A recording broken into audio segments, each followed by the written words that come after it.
The two factors to be considered in any act of will are the motive and the driving force. Driving force is determined by our more or less permanent makeup. The motive is our momentary goal. This video will examine the four moral levels of driving force. The driving force levels: instinctive life, feeling life, practical experience, and conceptual thinking. The first level is that of perception, more particularly sense perception. At this level, perceiving immediately transforms into willing without a feeling or a concept coming in between. Here is the driving force is simply called instinct. Something perceived immediately releases the will. The satisfaction of our lower, purely animal needs, hunger, sex, etc., comes about in this way. Through repetition, this immediacy can be extended to social etiquette. When we automatically react socially without reflecting, without any special feeling, the driving force is tact or good taste. How do you do, Jean? Hello. Here, you can sit here. Thank you. Would you like something? A malt or a soda? A malt, I think. A well-mannered group, aren't they? You notice their good manners right away. Good manners make good first impressions. And because your manners are showing all the time, they have a lot to do with how well people like you. We've noticed Jack's manners because, well, they seem easy and natural.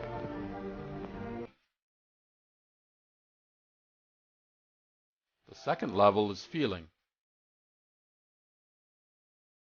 Specific feelings accompany what we perceive in the world and may become the driving force of action. When I see starving children, my compassion for them may become the driving force of my action.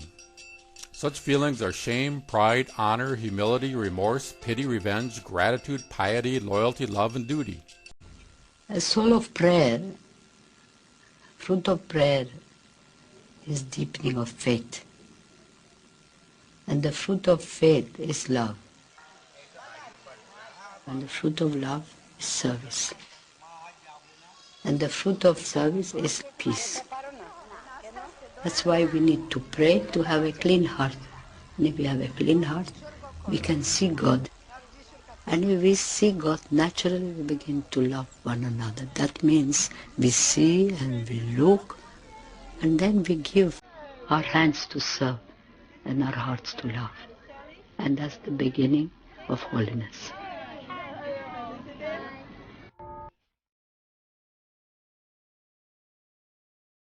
The third level is having thoughts and forming mental pictures. Faced with a situation, we recall mental pictures of what action we took in a similar case. Or we recall the action of others in a similar situation. These mental pictures have become part of our characterological disposition and float before our minds to determine future decisions.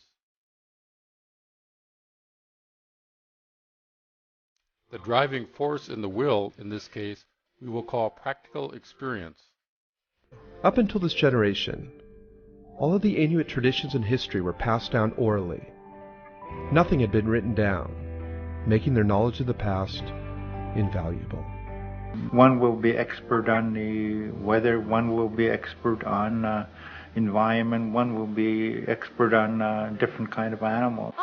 Tradition, culture, history. The future can only be improved by knowing the past.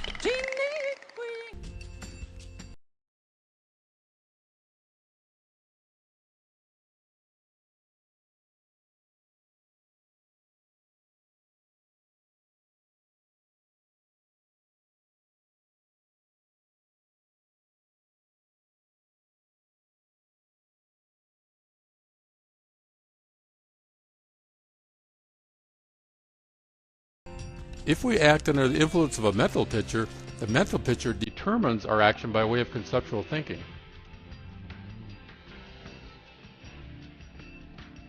But if we act under the influence of pure intuitions, the driving force of our action is pure thinking.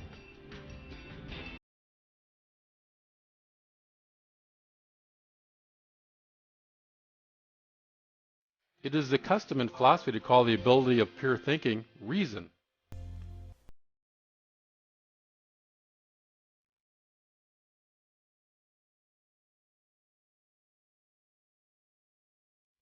We give the name practical reason to the moral driving force characteristic of this level of life.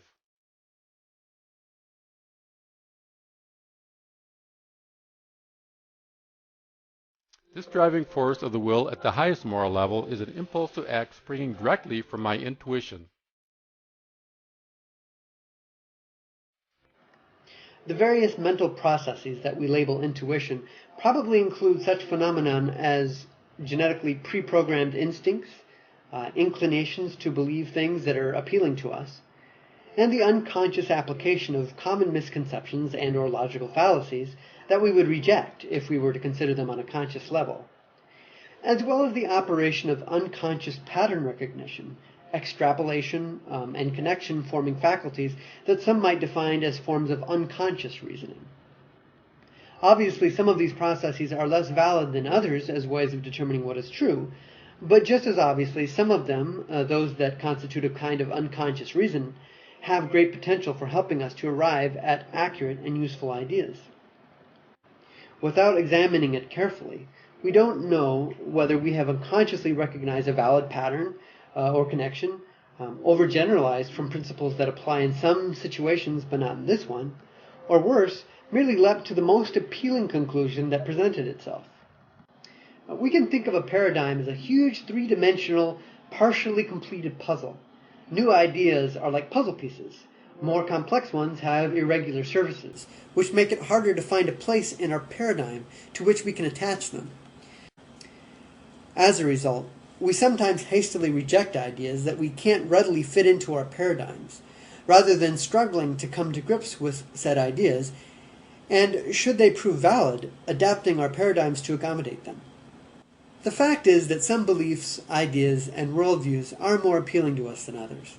This may be because the beliefs in question are intellectually satisfying, because they are optimistic, because they provide certainty or a sense of purpose, because they are flattering to us, because they serve our interest in some way, or merely, as noted before, because they are familiar.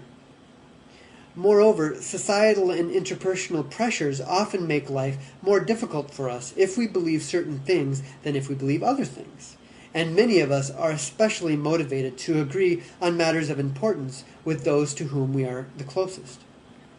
These emotional influences, along with the cognitive limitations imposed by our organizing principles, as discussed before, often affect our thinking at a subconscious level, even when we are trying to reason consciously. It therefore behooves us to strive to be as consciously aware as we can of the limiting effects of our own paradigms, as well as the biases that result from our emotional attachments and vested interests. Moreover, reason doesn't depend upon getting it right the first time. We can examine and re-examine our thought processes, approach a question from a variety of angles, and keep challenging ourselves to consider just how rational we are really being. In the simplest possible terms, then, reason boils down to sound thinking. In short, rationality is not some kind of straitjacket whose purpose is to limit your options, constrain your imagination, and crush your spirit. Rather, it's a highly useful intellectual tool that can be empowering, enlightening, and even liberating. It is clear that an intuitive impulse does not belong to the characterological disposition. The driving force is no longer something merely individual in me, but it is the conceptual ideal and therefore universal content of my intuition. As soon as I see the justification for making this content the foundation and starting point of my action, I enter into willing.